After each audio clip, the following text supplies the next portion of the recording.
على رسوله الكريم أما بعد أعوذ بالله من الشيطان الرجيم بسم الله الرحمن الرحيم قل أعوذ برب الناس مالك الناس إله الناس من شر الوسواس الخناس الذي يوسوس في صدور الناس من الجنة والناس صدق الله العظيم وصدق رسوله النبي الكريم إن الله وملائكته يصلون على النبي يا أيها الذين آمنوا صلوا عليه وسلموا تسليما الصلاة والسلام عليك يا سيدي يا رسول الله وعلى آلك وأصحابك يا سيدي يا رسول الله وعلى آلك وأصحابك يا سيدي يا حبيب الله الصلاة والسلام عليك يا سيدي يا نبي الله وعلى آلك وأصحابك يا سيدي يا نور الله اللهم صل على سيدنا ومولانا محمد معدن الجود والکرم وآلہ وصحبہ وبارک وسلم۔ حمد و صلات کے بعد قرآن پاک میں اللہ کریم نے فرمایا ہے قل اعوذ برب الناس، فرمایا ہے اے محبوب آپ کہہ دیجئے کہ میں پناہ مانگتا ہوں انسانوں کے رب کی۔ مالک الناس وہ انسانوں کا بادشاہ ہے، الہ الناس اور جو انسانوں کا معبود ہے، من شر الوسواس الخناس میں اس کے شر سے پناہ مانگتا ہوں جو دل میں وسوسہ ڈالتا ہے اور پھر چھپ جاتا ہے، اس کی پناہ مانگتا ہوں جو وسوسہ ڈالتا ہے اور پھر انداز دیکھیے قرآن پاک کا، وسوسہ ڈالتا ہے خود غائب ہو جاتا ہے، چھپ جاتا ہے۔ الذی یوسوس فی صدور الناس، اور وہ جو لوگوں کے دلوں میں وسوسے ڈالتا ہے۔ وسوسہ آنکھ میں نہیں ڈالتا، وسوسہ کان میں نہیں ڈالتا، الذی یوسوس فی صدور الناس، سینے کے اندر جو دل ہے نا اس دل میں وسوسے ڈالتا ہے۔ تو کون ڈالتا ہے؟ فرمایا من الجنۃ والناس، وہ جنوں میں سے بھی ہیں اور انسانوں میں سے ہیں، دونوں میں سے ہیں۔ اس کی پناہ مانگو جو وسوسہ اندوزی کرتا ہے، جو تمہارے ذہن کے دریچوں کو میلا اور کچیلا کرتا ہے، جو تمہارے سینے کو اور تمہاری روح کو بدمزہ کرتا ہے، اس سے پناہ مانگو۔ وسوسوں کا دور ہے، وسوسوں کے دور میں عمل تو دور رہ گیا، لوگوں کا عقیدہ بچنا مشکل ہو گیا۔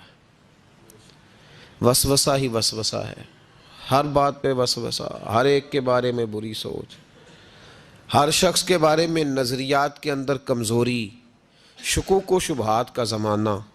فرمایا پناہ مانگو، اللہ سے پناہ مانگو ان وسوسوں سے، اس کی پناہ چاہو۔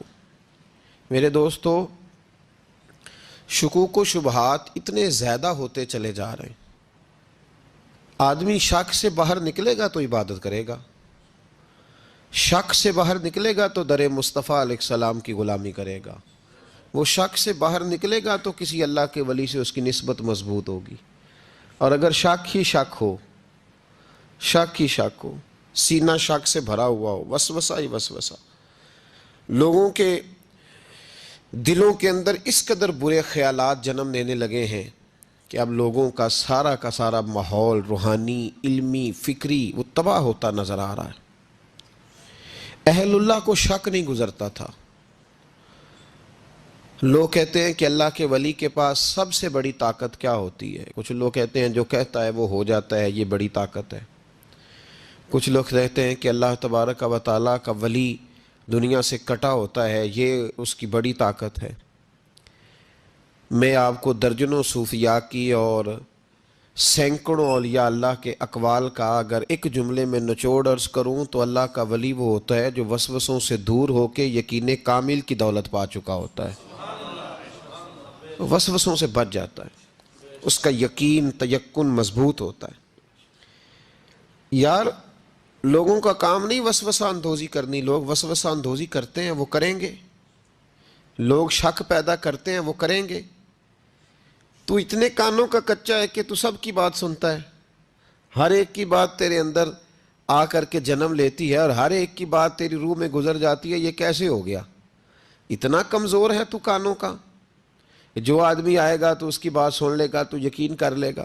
لوگ کہتے ہیں جی مجھے فلاں نے کہا تھا. اور یہ سارا معاملہ ہم نے ایمان، تیقن، یقین، صحبت کے بارے میں گڑبڑ کر لیا، ورنہ اپنی دنیا کے معاملے میں تو ہم آج بھی بڑے حساس ہیں. دنیا کے معاملے میں ہمیں وسوسے کوئی نہیں آتے. ایک شخص نے آ کے آپ کے کان میں کہہ دیا کہ تیرا 40 لاکھ کا مکان اچانک 30 لاکھ کا ہو گیا، تو مان لیتے ہو؟ تو اس نے تو وسوسہ ڈالا ہے، آپ نے مانا کیوں نہیں؟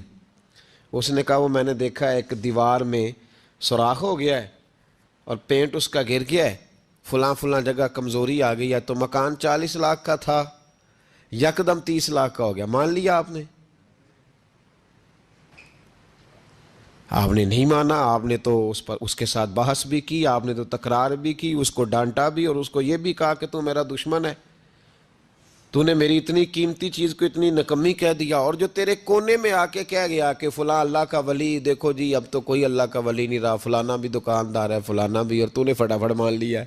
میرے بھائی غور کریں اور توجہ کریں بات پر. آپ سے بات کر رہا ہوں، اس کو ضرور سمجھیں. ہمارا یہ کس طرح کا ماحول ہے کہ دنیا کے معاملے میں کوئی شخص شک کا شکار نہیں. آپ چلے گئے سودا لینے، بڑی عام سی چیز آپ نے خرید لی، چلیں عین والا آم چھوڑ کے الف والا آم کریں تو آپ آم لینے چلے گئے، عام سی چیز آم لینے چلے گئے. آپ نے اس شخص کے ساتھ، اس نے کہا جی یہ تو میں 300 روپے کلو دوں گا، تو فوراً آپ نے دے دیا اس کو، کوئی وسوسہ نہیں آیا آپ کو، حالانکہ اس نے دلیل بھی دی کہ یہ یہاں کا نہیں ہے.